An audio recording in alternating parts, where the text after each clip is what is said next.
Halo, selamat datang kembali di kuliah dasar komputer. Pada pertemuan kali ini kita akan membahas mengenai software dan hardware dan juga pengantar mengenai pemrograman dalam bahasa C. Subcapaian pembelajaran mata kuliah yang akan di-cover dari pertemuan hari ini masih sama dengan subCPMK yang sebelumnya, yaitu mampu menjabarkan komponen software dan hardware dalam sistem komputer. Nah, sebelum kita mulai membuat program dalam bahasa C, maka kita membutuhkan Software Integrated Development Environment atau sering disingkat IDE untuk membuat program dalam bahasa C. Nah, di sini kita menggunakan Plotchat Dev C++. Jadi, silahkan download dan install. Nah, Dev C++ ini selain bisa digunakan untuk membuat program dalam bahasa C, dia juga digunakan untuk membuat program dalam bentuk C++.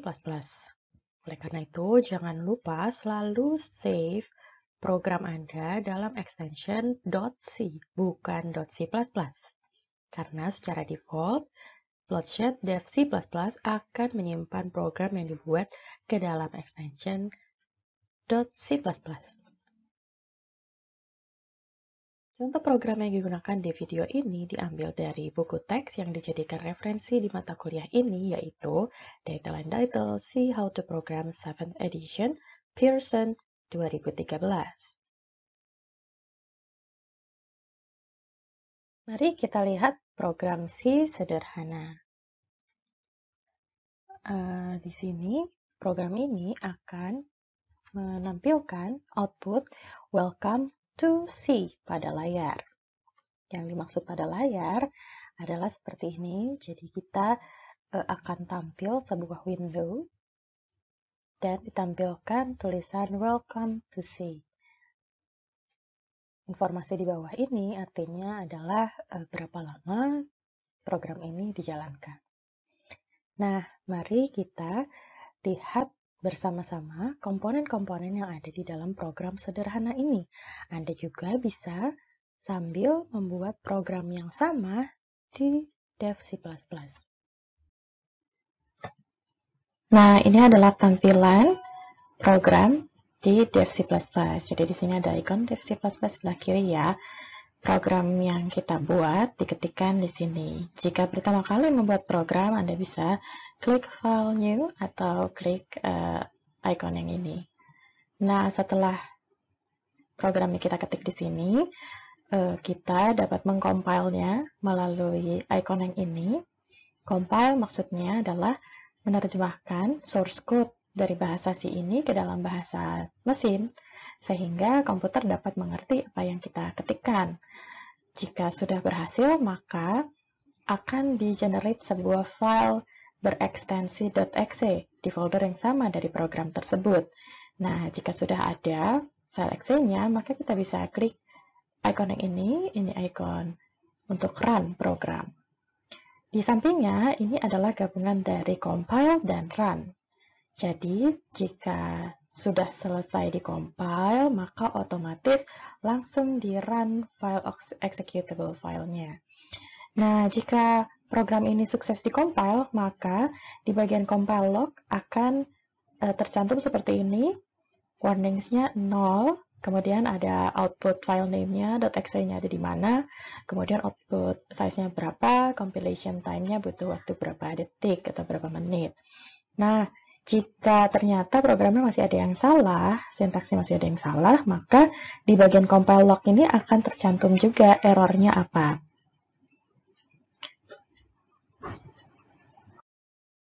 Mari kita lihat hal-hal mendasar yang ada di dalam program.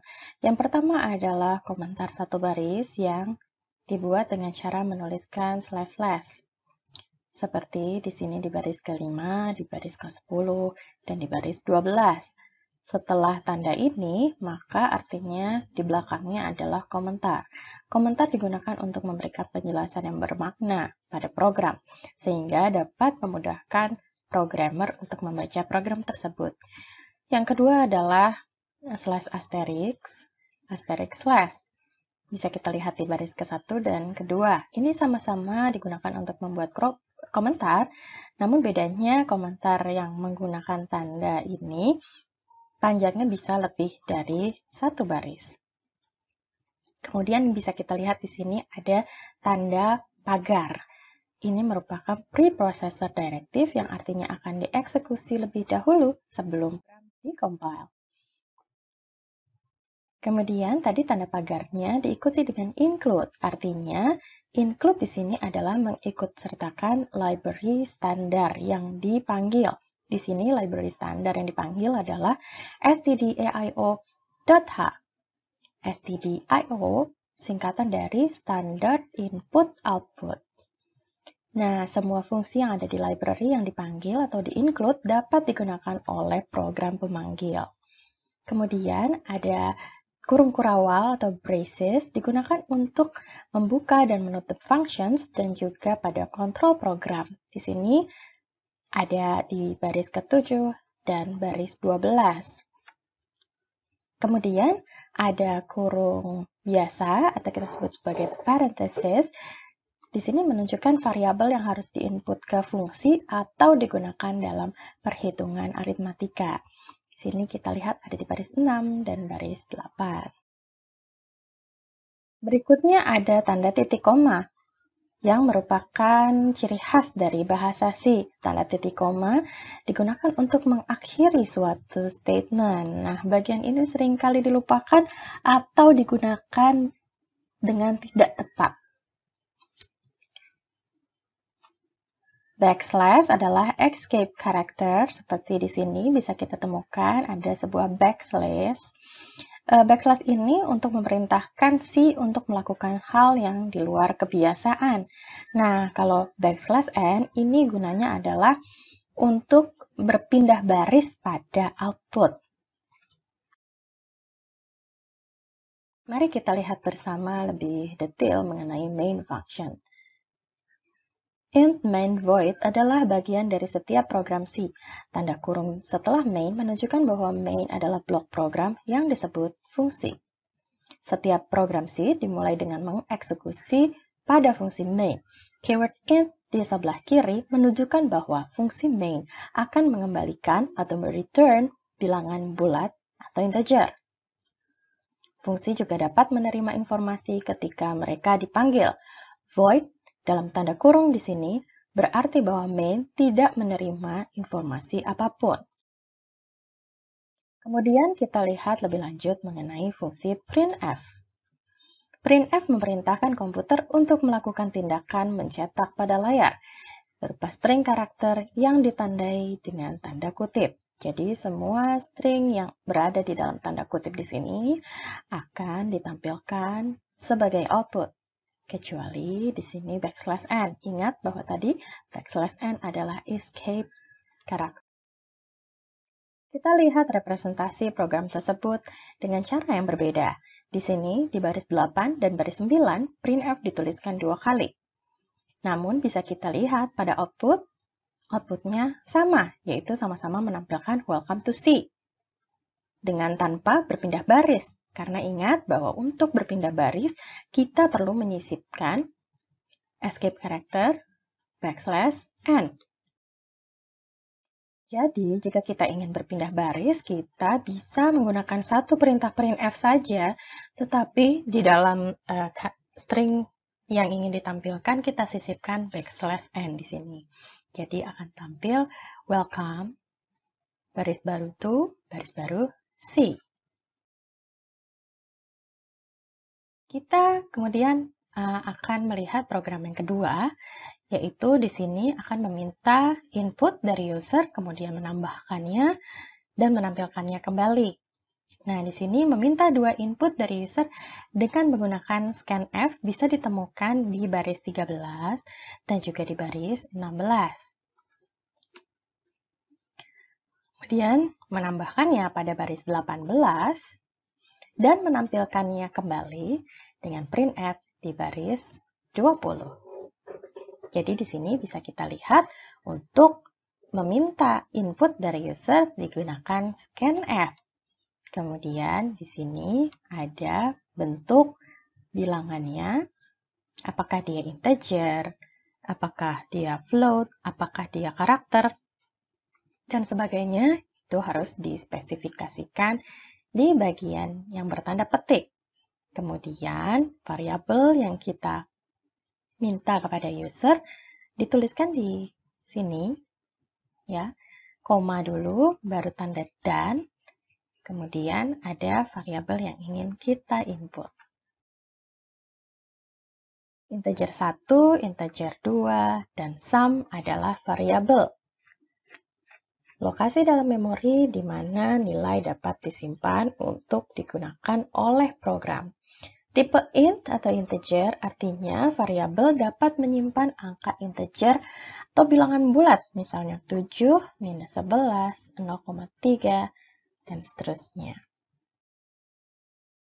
Konsep memori di dalam bahasa C, setiap variabel yang dibuat sebenarnya memiliki tempat atau alamat tertentu di memori komputer. Setiap variabel memiliki nama, jenis, dan nilai. Seperti di sini contohnya, memory location yang kita beri nama integer atau variabel integer 1 akan berisi atau value-nya adalah 45. Setiap kali nilai ditempatkan di lokasi memori, nilai akan menggantikan nilai sebelumnya di lokasi tersebut. Dengan demikian proses ini dikatakan destruktif. Jadi ketika kita menerima input yang baru dari integer 1, angka 45 ini akan dihapus atau ditimpa dengan angka baru tersebut. Ini adalah tampilan dari memory location setelah dua variabel tadi di-input oleh user. Jadi di integer 1 misalnya value-nya adalah 45, di integer 2 value-nya adalah 72. Dan setelah proses penambahan, di variabel sum akan berisi 117. Ketika nilai dibaca dari lokasi memori, proses dikatakan non-destruktif. Artinya ketika dibaca, value yang ada di dalam memori ini tetap tidak berubah. Nah, tadi kita sudah sempat menggunakan satu simbol aritmatika, yaitu tanda tambah. Selain tanda tambah, ada simbol aritmatika lain dalam C yang dapat digunakan. Misalnya subtraction dengan menggunakan tanda minus, multiplication dengan tanda asterisk, division dengan tanda slash, dan remaining atau modulus dengan tanda persen. Berikut ini adalah contoh-contoh ekspresi yang dapat kita ketikkan ketika membuat program dalam bahasa C. Pada aritmatika dalam C, statement dilakukan secara berurutan. Di sini, parenthesis akan dijalankan pertama. Kemudian, yang dijalankan nomor 2 adalah multiplication, dan juga division, dan juga remainder. Yang ketiga, yang akan dijalankan adalah addition dan juga subtraction, sementara tanda sama dengan akan dijalankan terakhir. Selain operator aritmatika, ada juga operator logika, seperti misalnya di sini. If 61 sama dengan 62, jadi di sini ingin dilakukan pengecekan secara logika apakah 61 sama dengan 62. Ingat bahwa untuk operator logika tanda sama dengannya ada 2 kali. Karena jika tanda sama dengannya hanya 1 kali, itu adalah merupakan operator aritmatika, bukan logika. Di sini ada algebraic equality or relational operator. Jadi di sini di equality operator tanda sama dengan direpresentasikan dengan sama dengan. Tidak sama dengan itu dengan tanda seru sama dengan. Kemudian untuk relational operators lebih besar dan lebih kecil sama seperti biasa, hanya untuk lebih besar sama dengan ditulisnya lebih besar, kemudian tanda sama dengan. Begitu juga untuk lebih kecil sama dengan ditulisnya lebih kecil, kemudian sama dengan. Jadi yang di akhir ini contohnya X lebih kecil sama dengan Y. Biasanya ini digabungkan dengan instruksi penyeleksian kondisi. Misalnya if X lebih kecil sama dengan Y, maka apa yang akan dilakukan?